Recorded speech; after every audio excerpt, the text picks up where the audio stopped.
কাঙ্ক্ষিত ফলন নিশ্চিত করতে হলে আমাকে লেবু গাছের পরিচর্যা জরুরি।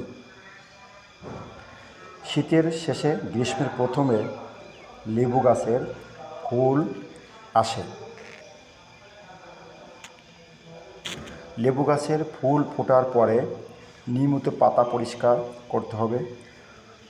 শুকনা ডাল কেটে দিতে হবে যাতে শুকনা ডাল না থাকে।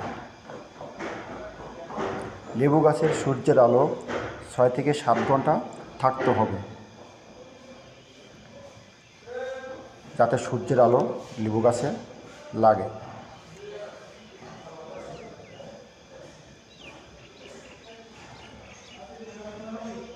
লেবু গাছ কোনো প্রকার হেলে পড়তে দেওয়া যাবে না, বাঁশ দিয়ে খাড়া করে দাঁড় করে দিতে হবে। লেবু গাছের পরগাছা দমন করতে হবে, লেবু ফলন নিশ্চিত হবে।